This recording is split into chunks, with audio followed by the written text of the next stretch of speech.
Ang kalam Kristohanon hindi lamang sa mga pulong, apang makita sing matag sa kabuhi sa isa katumulo.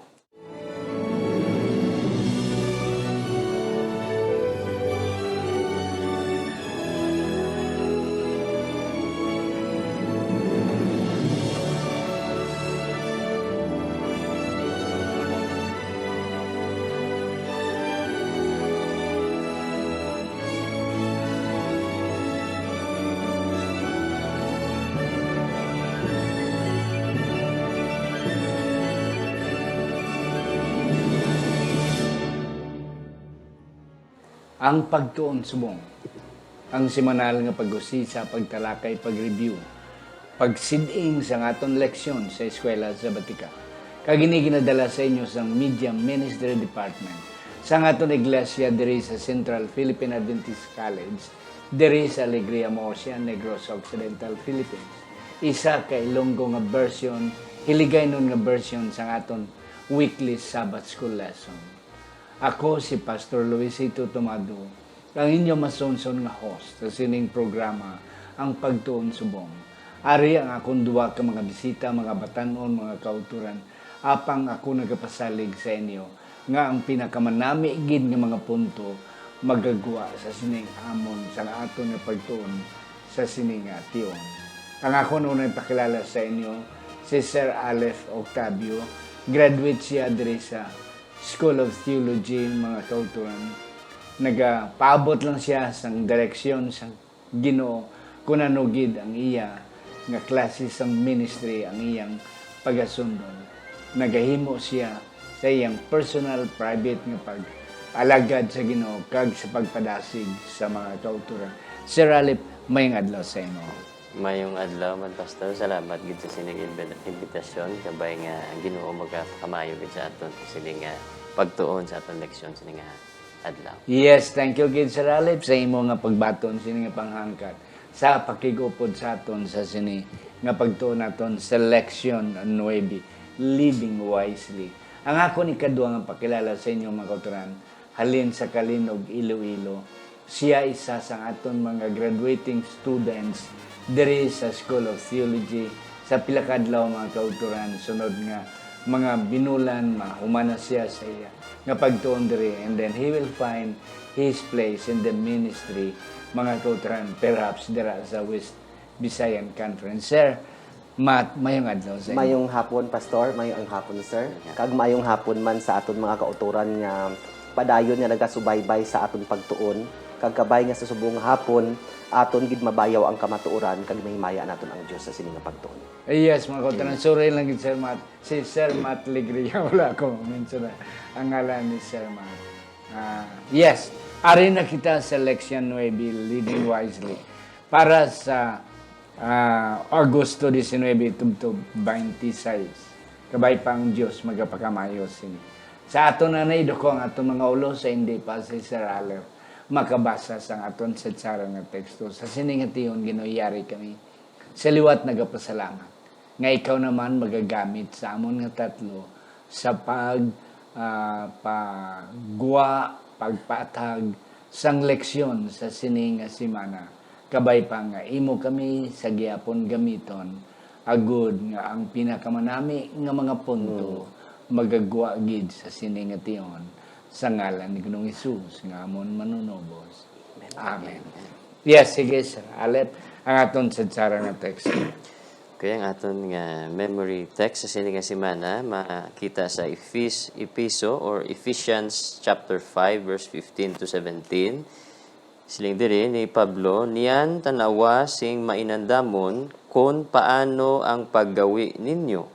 Hindi subong nga di maalam, kundi subong nga mga maalam.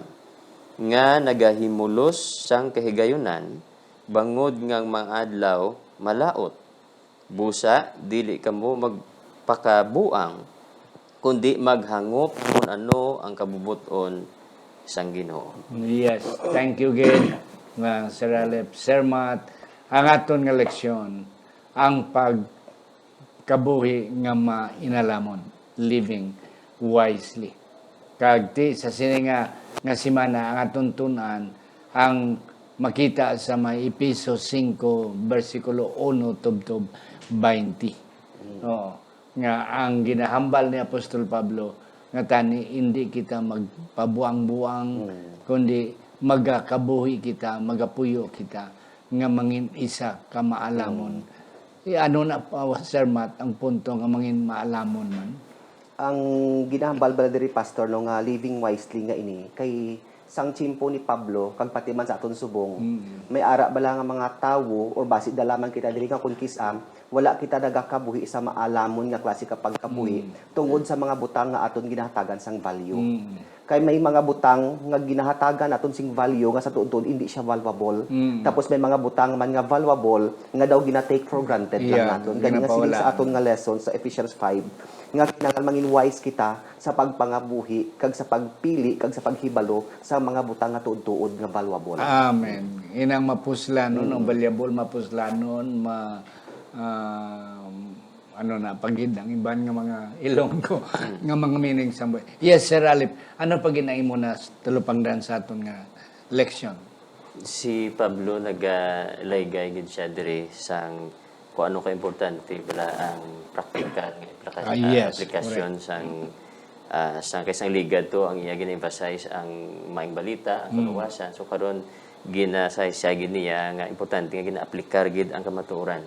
Kay pares to kay Sir Matt nga kung wala nato gina-aplikar ni do ginasayang talang aton panahon. Do wala lang gyapon pulos ang aton nga pagtulunan. So muna nga magabuhi kita gid nga mainalamon kung sundon tadi ang ginasilid sa aton leksyon ito aton silingan. Kag hindi lang mailamon kundi kanami sang word nimo Sir Alip, practical nga mga butang nga mapuslanon. Valuable nga mapuslanon. Okay. Diri sa aton nga Sunday nga leksyon, instead, let there be thanksgiving. May duwa diri ka mga importante nga ako nakita. There might be more, pero may duwa diri ang ako na sapwa na tulupangdan. Nga ang siling ni Pablo sa may Episo 5, 1 tubtob 2, nagasiling siya, let us be imitators of God. Balik ko sa imo, Sir Matt. Ano nga ang mag-imitate kita? Ano kaya nang imitate sa Ilonggo? Nagailog, nagasunod-sunod sa Ginoo. Nga ano ang ara sa Ginoo nga dapat naton ilugon, dapat naton sundon. First of all, pastor no, ang Dios naton gugma. Okay. Nga gusto sang Ginoo nga magkabuhi kita gugma man. Pero ang aton bala nga sitwasyon sa subong no nga naga-claim lang kita nga ara sa ato ng paghigugma sang Dios apang hindi ina siya makita. Yes. Gani nga ang kabuhi ni Jesus kag ginsulat diri sa balaan nga kasulatan. Amo ina siyang aton nga i-imitate agud to nga ang gugma nga ginhatag sang Dios aton ma-manifest ina sa aton kabuhi. Tapos ginhambal ni Paul ginhatagan niya gid sang emphasis diri pastor nga kinanglan wala gid siya sa makita sa aton bisan hint lang sang tawag nga sexual immorality. Wala sa makita sa aton nga mga foolish talk bala nga mga pag-istorya bala Sir Alp nga wala sing pulos. Pero sa mi pastor naga-join kita sa mga istorya kun hindi man kita magtugda ara man kita dira nagapamati nga hambal sang Ginoo improper ini sa aton. Kay gintawag na kita nga daan halin sa kabuhi nga kadulom kag subong ari na kita sa kabuhi nga masanag tani ma-manifest inang kasanag kay naa sa aton paagi sa pagkabuhi bilang isa ka gugma kay ang aton Dios kag ginalagad gugma man. Yes. Oh. Kanami gid kag Sir Alip ang punto pa din ni Apostol Pablo nga siling niya when you imitate kung kamo magsunod-sunod sang ginahimo man sang Ginoo walk in love. Ano na siya ang dalom-dalom nga punto nga ang maglakat kita katulad ni Kristo dira sa gugma. So diri kumbaga anti si Pablo diri nagsugod sa laygay sa mga anong likawan ta anong dapat himuon ta na ginuna gid ni Pablo no kung anong pundasyon gid sang tanan-tanan sang aton kabuhi kung paano kita magkabuhi nga mainalamon. Ginuna niya diri emphasize nga kung kita magkabuhi sa gugma iya gid pakita ang ini nga klase ng gugma hindi niya gugma sang tao or sa bisan ano kundi gugma sang Ginoo ang ipakita sa aton. Kag ini nga klase nga gugma is suli sa usually nga ginabatyag sa tao. Mga kalibutan noon nga gugma. Hindi ni siya selfish kundi unselfish lang. Bigyan siling diri sa verse 2 nga ginpakita ni Kristo nga gugma pamaagi sa ginhatag niya iya kaugalingon para sa aton. So amo ni ang gina-emphasize diri ni Pablo nga ang focus na karon kay tungod nga ara na kamo sa Ginoo, kung gusto niyo magkabuhi nga wise, hindi gali nga sundon tang kugalingon ta, hindi nga i-please ta kugalingon ta, kundi ang aton niya nga i-focusan kung anong mahimo para sa Ginoo kag sa aton nga isig ka tawo. Yes, and that's correct. Kag akon din na talupangdan may apat diri ka mga elemento sinang gugma ni Kristo. Ngati at least kung aton magin madalom-daluman ina nga klase sang gugma mo ng agape love. Love ba lang wala ba love boundary, wala iya sang ginapaabot, okay? Ining apat nga akong talupangdan diri. Nga ini nga klase sang gugma is motivated by the idea of sacrifice bala. O by the motivated sang gugma sang amay kag sang langit. Dayon it is a substitutionary Kind of ng love sacrifice. nga on behalf of others. Nga iyan isang iban siya ang nagkuha. And then sa pagid ang image tree sang sacrifices sa Old Testament kag ang ining daw mahamot bala nga nagatibong ang offering kadto sa langit. Yes, Sir Matt. Do you have something to tell about this? Amo ni siya bala pastor nga ang tudtuod gali nga paghigugma hindi iya nga ginahatagan naton sing kalipay ang aton kaugalingon or satisfaction kundi ang paghigugma ya sacrifice para nga sa kaayuhan sang iban nga tawo kay amo gid ang ginobra sang Ginoo mo kay diri aton bala mahambal pastor nga ang gugma hindi gid niya balatyagon kundi nga prinsipyo gid niya kay kun balatyagon pastor hindi gid naton na maobra o kapin pagid sa mga undeserving bala nga wala sang ginaobra kundi nga hingabuton ka pero ginhambal diri no nga kaangay sang gugma sang Ginoo sa aton bisan ano pa kita ka malinapason sa gihapon gid sakripisyo iya kabuhi nga gusto ni Pablo kag gusto ni Kristo nga amo man ini ang aton nga pagpangabuhi. Amen. Yes. Sa Monday, Sir Alip, malikos sa imo, walking as children of light, may importante gini nga phrase diri inang natawag nga vain word sa ibang translation. Sa another translation is empty words. Makita naton sa Ephesians 2 verse 6. 5 verse 6. 5 and 6. Yes, sir.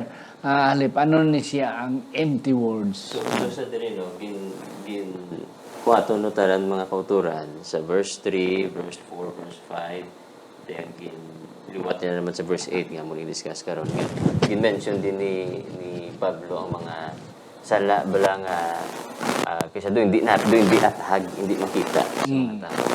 So ang ginamin din ni Pablo nga let no man deceive you with vain words. Ining mga sa pulong lang natin mabatian. Oo, pulong. Siyempre do, itatanan, pastor, may mga struggle matanaw na sa dukapos ang lemba lang pero may mga ara mag-isa kita bala nga kabalot nga dapat amuning himuon ta. Isa ka tulong nga ka powerful sila nga iban way kabalo kaysa struggle makita pero kanami sila mga kauturan kay si Pablo nag-remind gid nag-encourage gid sa aton nga hindi na dapat pagtugutan yung mga ibabaw ang mga kinaiya diri mga kinaiya nga hindi maayo like sila diri mga adultery no kaysa katigasugon mo sa pangunahuna hindi mo man kinahanglan gid nga himuon na pwede sa pangunahuna. So amo ni sa di pastor ang akon nga kag akon ba nakita before na ko riyata kay Sir Matt ang akon din nasapuan sa sining aton nga manding election. Masling ni Pablo, beware kita. Okay? Baga magpangandam kita. Sining mga empty words sa mga tao nga maaari lang pahambalon. Pero sa likod, lain ang ginahimo. Okay. So, amo na siya. Yes, Sir Matt. Ang empty words nga ini nga pastor sa ginhambal no gani ni Sir Alip no nga gahambal sa lain pero lain man ang iya ginahimo. Kay ang mga Ephesians nga ini pastor nakita to nga ang lugar sang Episo sentro ini sang mga idolatry, sentro sa mga magic sa chapter 1 to 3 bala. Tapos sa chapter 4 gin tawag na ini sila sang Ginoo. Meaning ang mensahe nga ini ang primary nga audience na sini is ang Christians ang mga believers. Nga ginsiling ni Paul nga hindi na kamo magpangabuhi kaangay sang kabuhi ninyo sang una. subong kay ari na kamo sa kasanag, ari na kamo sa light nga ini, magkabuhi kamo as children of light man. Ano buot silingon sini kinahanglan practical ba lang aton kay nga aman nga magpangabuhi kita pastor bilang anak sing kapawa. Kay ginhambal man diri sa bersikulo nga ang wrath sang Ginoo magaabot sa mga disobedience. Ti kinahanglan mangin obedient kita sa pagtuman sang kasuguan sang Ginoo agud to nga hindi naton mabaton inang wrath kag magkabuhi kita as light as example pastor sa mga tawo nga nadulman agud to nga kun makita nila ang aton kabuhi nga ara sa kasanag mangin silent rebuke ini pastor sa Yes, ila mo. and that's correct. Hindi na naton kinahanglan nagwali sir. Sa aton lang adlaw-adlaw nga pagkabuhi sa kasanag nagalakat sa kasanag gina-rebuke naton ang deed of darkness bala ang obrasang kadulom nga ini kag gina-reveal naton sa mga tawo nga ara sa kadulom nga kinahanglan nila ang manuluwas kag gina-invite naton sila nga mag-join sa aton bilang mga anak sa kasanag. Amen. Kalami, gid Sir Matt and Sir Alep. Sa hindi pa kita magkadto sa Tuesday, may ari ko din nga na sapwan gid nga ang kasing kalblas ng Ginoo. Ini sa mga tao ni balang mailang pahambalon. Na ti sa aton nga iglesia makita man naton amo nga mailang ta magwali pero sa balay gani daw si Leon man ta kag si Tigre man kita. Okay. Nga may tapambalon pero kadamo magaling sang aton na pandol sang aton na pasandad nga mga kauturan. So amo ni siya. Nga empty words nga kanami pero sa sulod tiya mo na kadamo sa aton mga public servants, mga politiko naton nga may pambalon pero ang kabuhi nila very questionable, kadamo mga asawa, kadamo mga anomaly sa gobyerno, and that's it. So ang silang ni Pablo guwa na kita sila. Old life na siya. Now we are in Christ. Bago na naton.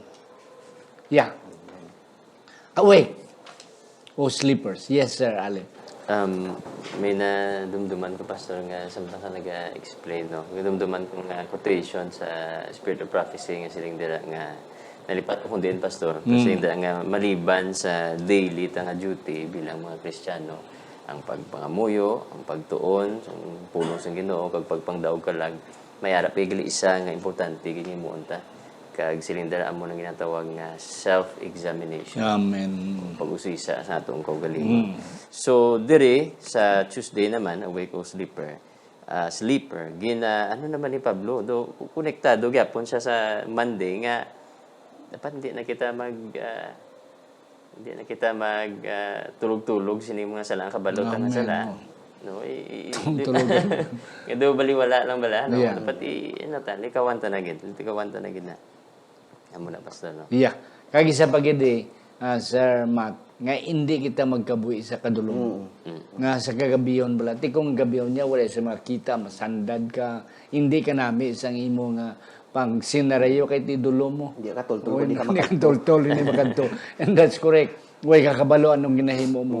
And that's it. Yes. Ginahambalan kita diri pastor no nga ang mga Kristiyano, mga believers o kun mga professed Christians na nagapakuno-kuno man abi ni sila no nga sila nga naga-participate sa mga buluhaton sang kadulom, gin-consider sila nga katulog. Di kun katulog ka pastor sir, wala ka sang maobra. Wala ka. Yeah, Daw correct. patay ini siya ang baligidas mo kay ang patay daw katulog siya daw mga walking dead bala pastor nga buhi sila physically pero sa tuod-tuod ang ilang nga kabuhi patay.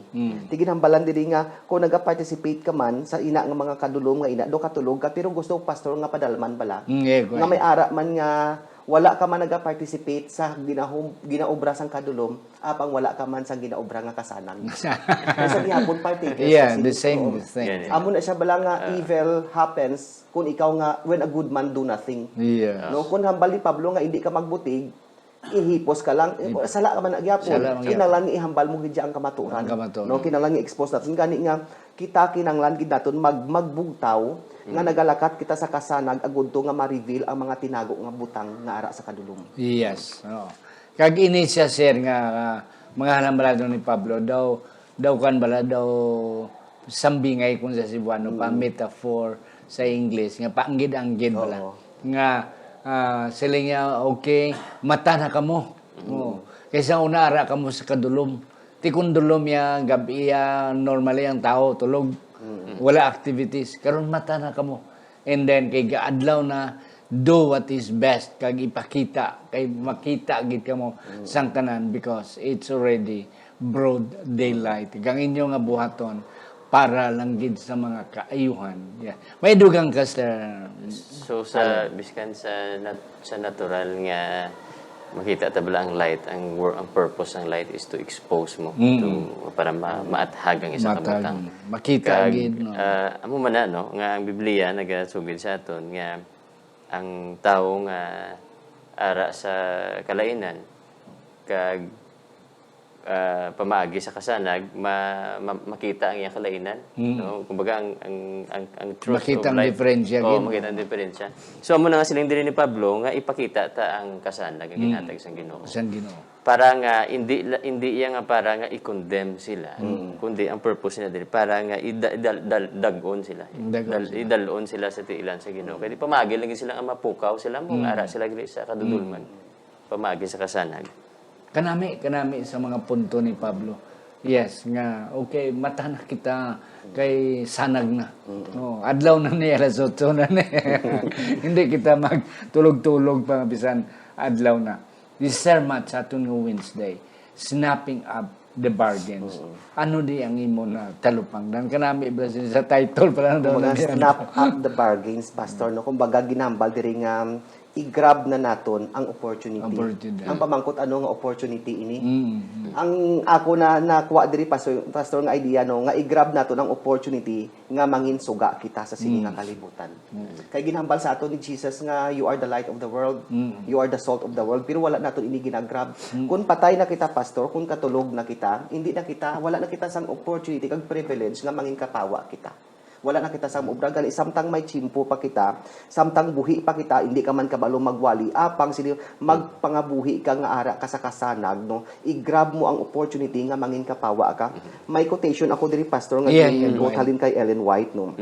Sa may Acts of the Apostles page 511 nga ginahambal niya, the unstudied unconscious influence of a holy life is the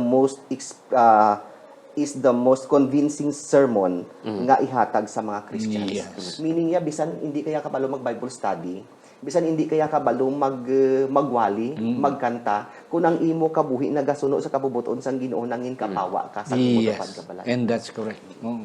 Kag, before na ko niyatag kay Sir Alep, ini ang snapping up the bargains. Daw may attachment ni sa redeeming, sa pag-redeem. Nga silang ni Pablo, sang una, amo na nadula na ni, okay? You lost a lot of opportunities in the past. Okay? Now, ang nabilin, gamito na lang sa gusto. Grab na lang. Okay? Nga 70 years, sabi pa ng litan nga ikaw, wala gid pagalagad sa Ginoo. Ang nabilin mo before ka magpahuway, halin sa imo 70 nga anyos, sa imo birthday nga 70, kung amo pa lang ka nakabaton sa Ginoo, gamita, grab all the opportunity. Nga imo magamit kung 15 anyos na lang, kung 5 na nakatuig bilin sa imo, ibo na tanan, redeem what is lost. Yes, Sir Alan. ang kanami di bala sir pastor nga ang kinaiya sa Ginoo kay ginatudlo niya gid sa aton ding teksto nga hindi kita magsigi base sa mga nangligad. Especially sa mga nangligad nga hindi maayo. Gid ni Paul ni Pablo diri nga Forget. Bisan ano man to mo nahimo mo, hindi ka na to sige tan-aw to. No, importante ang subong nga may harapan no, may gatudlo gid may pag-asa pa no, may paglamay hope pa. Ang hope sinadira is by understanding kung anong kabubuton sa Ginoo. So once nga bisan ano pa natong nahimo mong ligad kung ginaintindit ang kabubuton sa Ginoo no biskan bi sa mo pastor nga may edad na ta tigulang na ta when we understand the will of the Lord is do makasiling ta nga duay ta gyapon na sayang ang aton time Yeah. kay tungod nga ginahimo ta ang kabubuton sang Ginoo. Yeah. Kaya ang time diri sa Greek word is kairos. Ang punto diri nga grab the time, redeem the time. Na tiga namin to sang punto mo kay na forget na lang sang past. Huwag ka na mahimo sina. Amo na bala nga don't cry over the spilled milk. nga naula mo ng mga kwan, hindi ka na maghibito nga imo patukawon kay way ka na sa makwato. Kuna na ang nabili nga gamay, make use of it. And that's the point. Yes sir, may ikadugang ka. Nakarelate ko bala pastor nga make use of time lang inaano sa akon kabuhi bala. Ako dako gid akon pagpasalamat sa Ginoo nga walay ako ginpatay anay. Amen. No, gindalayap ako sa isa ka duog nga madulom. Kag ang nabilin pastor nga time nga buhi ako dito ko gin-grab ang opportunity kag amo na ang rason nga ari na ko nisubong. Yes, so mga kauturan, kung ninyo lang ibala ng istorya ni Sir Matt, you will be surprised. Nga ari siya subong dire. But anyway, another time na another opportunity. Yes, ang isa pa gid punto, kung isa bala may mga oportunidad nga, oy kabarato. Amo nang siling ni Miss White bala nga magpamakal ka mo sa mga prutas. Hindi nyo baklon during the time nga mahal. During the time nga it is flourishing, it is bargain, it is amo nang panahon nga magbakal ka mo kag grab the opportunity nga barato, may sale, so po tanon. Sir Alep, spirit-filled worship. Ini naman ang daw medyo ang conclusion ini ni Pablo. After nga ginlaygayan niya, after nga tagaan niya sing sakto nga mga initiative ang mga taga-Efeso karon siling niya sige na maghiliusa na kamo. In what way nga siling ni Pablo, unite, you speak, you praise one another. So dire no, ang focus gid sa ton lesson is living wisely. Kung gabuhi kita nga wise no, or wisdom, we need to have wisdom. Kag ni Paul nga by understanding the will of the Lord is kag hindi nato maintindihan ang kabubuton sa Ginoo without the Holy Spirit. Kay siling dira sa Bible nga spiritual things are spiritually discerned. So amo na nga siling diri ni Paul sa verse 18 nga be filled with the Spirit. Be filled with amo gini ang sekreto gid sang living wisely gid mga kauturan. Dapat nga ang atong kabuhi is filled with the Holy Spirit. Kag amo na silang diri niya sa verse 19 nga amo ni ang ubado effect kung filled ka sa Holy Spirit. Nag-focus sa mga spiritual songs, singing, making melody in your heart, no? Giving thanks always. So, dili nag-focus na sa pagdayaw sa Ginoo. Sa pagdayaw sa Ginoo. Yeah. Kaya nadumduman ko ni Sir during the Pentecost. Nga gin-feel sila sa balaan ng Espiritu. Nga tagaan sila sa balaan ng Espiritu. It is because they united together. They praised one another, they supported one another. So, amo man ang ginkuha ni Pablo, nabalik kita during the time of Pentecost. Yes, sir. Okay, no, ang spirit-filled worship balang ini may mga elements diri pastor kung ano ang pag-worship nga spirit-filled. Speaking, nagaistoryahanay kita, istorya kita sang pulong sang Dios, kung paano kaayo ang Ginoo, ano ginobra sang Ginoo sa aton, tapos nagakanta kita, nagapasalamat kag nagapaubos ang aton mga kaugalingon. Amo ini siya ang tinatawag nga spirit-filled worship, no. Tapos ginhambal man it has been argued nga ang church was born in song. No, sa kanta gid nga kanami sang worship po na punan sang kanta. Hindi bala sa kaangay sang iban pastor nga nagasimbap lang ganit tapos way pa tapos ang simba nila manghagad na tapos mainom ta. Makadto sa bulangan magkanta bala tapos akon nga itawan sang emphasis ang kanta pastor no.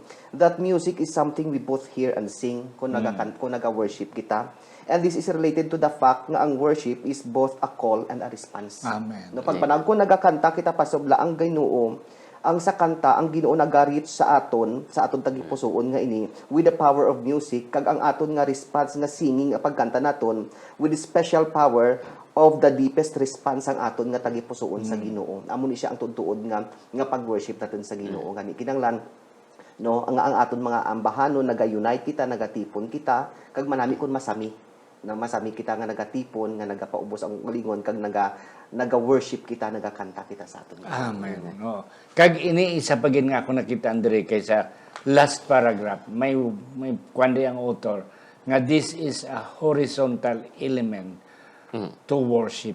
Okay. Akon ginagin-emphasize sa ligad nga mga leksyon naton sir. Alep and Sir Matt. Nga ang cross may duwa ka mga pieces. The vertical wood and then the horizontal.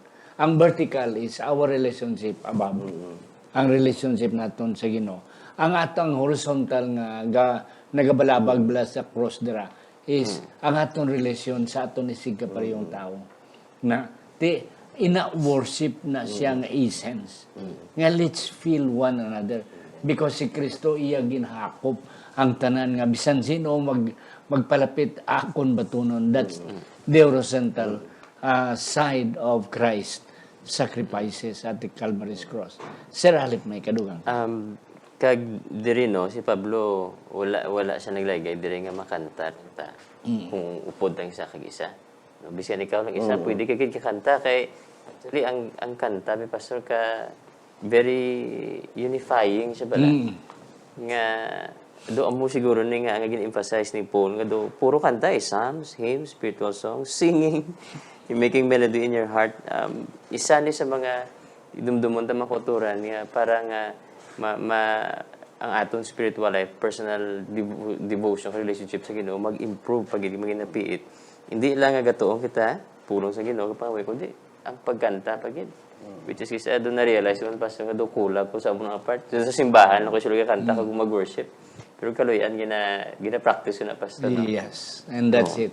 Ay, mga kauturan ka nami sa aton diskusyon. Way nakita taon, mamin panahon, damo, pagita ni isang amon, nga ihatag, kag i-share sa inyo, apang wala na kita panahon, mga kauturan.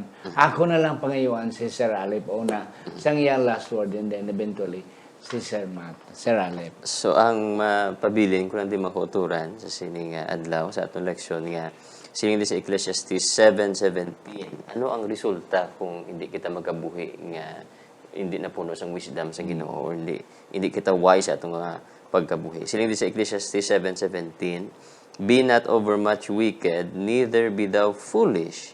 Anong matabo sa atong kung hindi kita wise, that is foolish. Why should you die before your time? As siling sa Biblia nga everything there is a time, no? A time to die, a time to be born, a time to die. So, amo na nga hindi tanan, pastor nga nagkalamatay, tiyon na nila. So, posible na tungod kay hindi wise ang ilang ginayo. Amo na makuturan, gusto gud sa Ginoo nga maglahawig atong kabuhi. That's why para damo pagid ang mahipot sa iya bulat. Amen. Yes, Sir Matt. Ang ambal sa aton nga key text pastor nga magkabuhi kita as wise kay tungod nga ang inadlaw malaot na gid. Oo. Meaning kinahanglan naton nga mangin maalam kita sa aton nga decision making sa aton nga pagpangabuhi. And the first step nga mangin wise kita sa aton nga pagpangabuhi is to know the things that are really valuable. Yes. Hibaluon gid naton niya ang mga butang nga dapat aton hatagan sing value. Kay kun hindi naton mahibalan ang butang nga valuable, ang ginahatagan naton sing value ay na mga butang nga hindi bala malahalon, nga hindi importante, nga mga fleeting, temporaryo lang gani nga ang aton himuon gid ya uyangan o not uyang hatagan gid aton sang tiyempo nga pangitaon nga basahon ang aton mga Biblia agud to mahibalaan naton ang mga tuod-tuod nga precious nga butang para sa Ginoo. Amen. Yes, mga kauturan. Ang time tama na gid ka short. Nama na gid ka nubo. Kadamo na sa aton nga nausikan. Gani si Apostol Pablo nagapaninguha gid nagpangabay gid nga let's live wisely. Nga mangin maalamon kita. Kaya nga aton panahon Diyos na lang nabilin sa aton. Kita ako retired na duty na lang ang panahon na bilin sa akin. Let's make use wisely of what is left, mga kauturan. Kamu man, bisan tood batanon ba kamo, way ta kabalo kung saan o kamo yung magpahuway man, live wisely right now. Para nga malipay ang Ginoo, kag saya nga pagbalik, makabaton di kita sang hakos nga mas apiit nga hugot halin sa iya. Kagtagaan kita niya sang padya nga walay katapusan. Mga kauturan akong pagkabayon si Sir Matt, sapang sa hindi pa, ako na pasalamatan ini aton nga mga sponsors, Doctors Erwin and Rhoda Hardenico, Mark and Meryl Mendoza, John and Joligui, and Goldie Joligui Jr., Jet and Susan Caro, Johan and Myla Susana, Iboy and Jessica Malabanan, Ben and Cheryl Berayon, Ido and Midon Vandes, mga maguluto Gina Federo Ilumer, Sir Alex Federo, kagang akong mga pakaisahan Marlene, Jimmy, and Annie Litrino. Ang Diyos magapakamayo sa inyo. Yes, Sir Matt. Dalayaw namon nga Dios, nagabayaw kami sang imong ngalan, nagapasalamat kami Ginoo sa mga precious nga mga pulong nga amon nabatian subong nga hapon. Salamat sa pagpanumdum sa amon nga amon tinguhaan nga i-grab ining opportunity nga mangin kapawa sa sining kalibutan kay malapit na lang ang tion sang imo nga pagbalik. Ginoo i-bless ang mga amon kauturan nga nagapamati sa sining ministry. I-bless sila Ginoo sa mga spiritual truth kag hatagi sila Ginoo sing kaalam nga sila magpili man nga magkabuhi bilang wise, magkabuhi sa kasana Ginoo kag hindi sa kadulom. Tuloy kami Ginoo sa amon tagsa-tagsa ka mga decision making kag sa amon nga mga ginlapas kami nagapangayo sing patawad kag kabay nga ikaw magatinlo sa amon tagipusoon, magahatag sa amon sing bag-o nga tagipusoon kag bag-o nga perspective agutong amon magkakabuhi magasuno sa kapawa nga imo gid ini nga ginbuot sa amon. Salamat sa pagpatawad sa amon sa ngalan ni Ginoong Hesus. Amen. Amen.